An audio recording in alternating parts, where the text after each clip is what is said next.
everybody. My name is Lindy Yokanovich, and I'm the founder and executive director of Cancer Legal Care, which is a nonprofit here in Minnesota providing free legal services to Minnesotans dealing with cancer. One of the biggest areas of questions we get is around estate planning. So my hope here in the next 10 minutes or so is to go through some of the most common questions and fears that people have in the hope that it'll alleviate some of your worries and maybe make it a little easier for you to start having these conversations and getting these documents done. All right, so let's get started. So Cancer Legal Care, is, like I mentioned, is a nonprofit here serving the state of Minnesota. We have 7 attorneys and about 100 volunteer attorneys around the state. We're here for any person with any type of cancer living anywhere in the state at any income level to help with nearly any civil legal issue. And we do all of this at no charge. I believe in the question and answer panel, I'll have more times to answer your questions or tell you a little bit more about the work we do. But for now, let's just jump into estate planning. So as we move through these questions, let's frame them all within the life of Betty, who is 58. She's divorced. She has 2 adult children. Betty's living with stage 3 cancer, and she's still working in her job as an executive assistant. In terms of her assets, Betty owns her home outright. She was part of the divorce settlement. Her spouse's name was taken off of the title, and only her name is on the title now. Betty has a 401k, naming both her children, Brenda and Billy, as beneficiaries, a life insurance, naming them both as well. And she has several different bank accounts, but only her name is on those accounts. So her first question is, does estate planning even apply to me? And Betty's like lots of people. They think that if the Downton Abbey soundtrack isn't following them around all the time, that they don't really need to engage in this. Or they might think, well, I've been married to my spouse for a long time. I don't think I need to do any of this work, or my family knows what I want to do. The real answer is that everybody needs to engage in some level of this type of planning if they're over 18. And that's just the fact. You don't have to, but if you want to say in your own care and in the distribution of your assets, then you do need to engage in this work. And also it makes things so much easier on your loved ones when Betty goes through this. So do I have to hire an attorney, or can I just download documents that I find online? And this is really akin to, coming down with some sort of symptom and Googling it, and then, going down the rabbit hole of Dr. Google versus talking with your own doctor.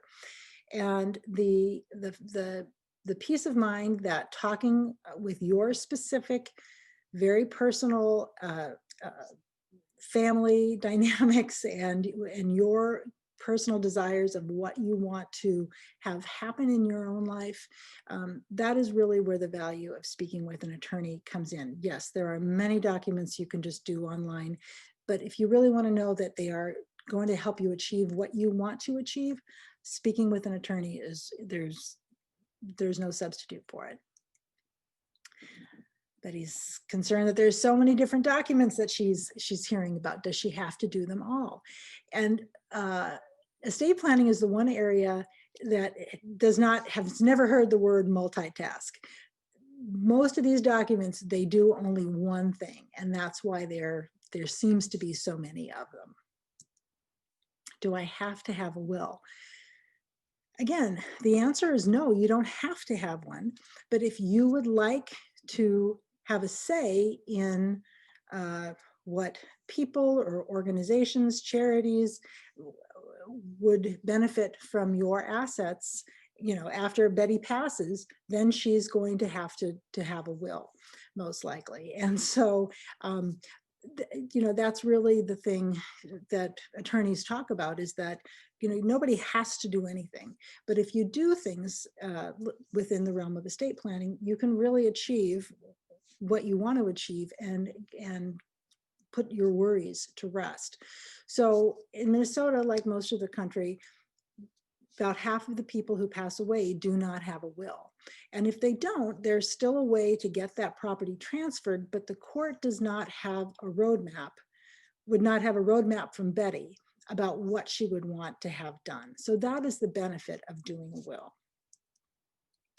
So then Betty asks, well, if I make a will, that means that my children don't have to go through probate, right? And this is the big one that people are, that folks, they're willing to do the will, but they don't want to have to go through probate. But that's not necessarily the case. So even with a will, if there is property that Betty owns only in her own name, like her house, and she has not made any other provisions for it, if she has a will, it still would need to go through probate then to have the property divided up as she'd want it. If she doesn't have a will, then the court would arrange for the house to be able to be sold, but then the property would just be split equally between her two children pursuant to the statutory law, since Betty doesn't have a spouse. But maybe Betty wanted to give a bigger percentage of her estate when she passed to her son, because she had already advanced money during her lifetime to her daughter. So in a will, Betty could make that provision. She could say, my house to both of my children, but my son's going to get 75%, my daughter 25%, and this is the reason why.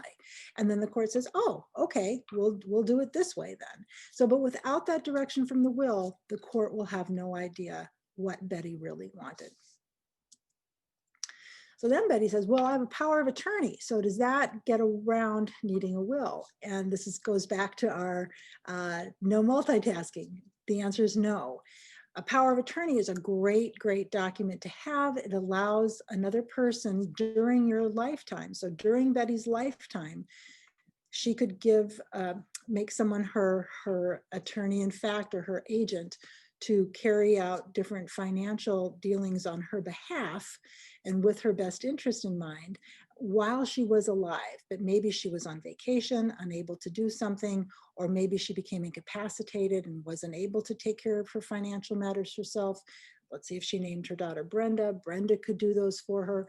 But then as soon as Betty were to pass, the power of attorney would cease to have any power or effect. And then that's where a will would kick in. And if Betty had done a will and named Brenda as her personal representative, then Brenda would just change out of her power of attorney hat and put on her personal representative hat underneath the will and be able to act as a representative of Betty's estate in that capacity. Then Betty says, well, what is a living will? And do I need one of those? And this is really an old, antiquated term for a healthcare directive, what we call them today. And those have become so common in the healthcare settings that nearly every health system has their own preferred form, or they accept any of the many, many different forms that are out there. So the term living will, it's very confusing. It's an old term. We call those healthcare directives today. So then Betty says, well, I've heard a lot about trusts. Should I just have a trust? And a trust is a great instrument for certain people who have assets held in a certain way. So if Betty were also to own a cabin in Wisconsin, then having a trust might make a lot of sense, because a probate court in Minnesota cannot pass on property in another state, whether it's Wisconsin or Alaska. It doesn't matter. Minnesota's probate courts can only handle property within the state of Minnesota. But if Betty created a trust, she could put all of her property within the trust, and then that would sort of get over that problem. But a trust is more expensive to set up, but it may save money in the long run. So Betty says, if I have a trust, do I still need a will? And the answer is yes. I mean, it's sort of a belt and suspenders approach at that point.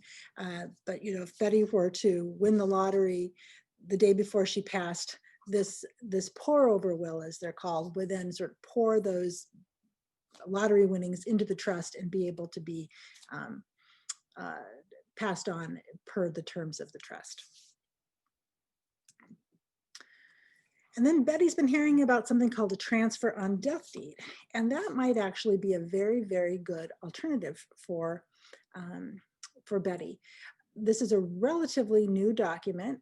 Maybe 10, 12 years ago, the Minnesota legislature created the ability for people to basically turn their home into a asset with a beneficiary designation. So, and that's what this transfer on death deed does. It's a very simple, very short document with the legal description of your home on it, with Betty's home on it. Then Betty would say, I want to leave my home to my children in equal shares, or I want to leave it to my daughter, or I want to leave it to the Humane Society, whatever she wants to do. She puts that on the transfer on death deed, it's notarized, and it's filed at the county recorder's office during Betty's lifetime. And that's the key part there, is it can't be done after Betty passes. It has to be done by Betty while Betty's alive. And then what that does is it basically turns the house into a payable on death designation. And she should probably do that with her bank accounts too, since they're only in her name. So if she did that, if Betty did this and had all of the assets that she held as either transfer on death, payable on death, or with beneficiary designations, then she really could have a pretty good chance of her heirs not having to go through the probate process, because there was already a mechanism in place for these assets to be transferred. She would still likely need a will, again, the belt and suspenders piece, but if those assets are titled in the proper way, then she could probably avoid probate in this limited scenario. Now, again, everybody's life is different. If you have property in another state, if you have a second marriage and you both have children from a prior marriage, that's going to take more specific planning. But it really is, once you get started in doing this work, I have seen this time and time again with our clients, the relief of knowing that things will be taken care of the way you really want to, and by the people who you trust. And that is absolutely priceless stuff. So if you have any questions, we are here at Cancer Legal Care. Here's our phone number and our website. We do this work because of the profound impact cancer has had on our lives and that of our loved ones. So we really come to this work with a lot of empathy and understanding for what our clients are going through. You don't need to remember all of these details, just a little bit about what we do here at Cancer Legal Care. And thanks so much for your time.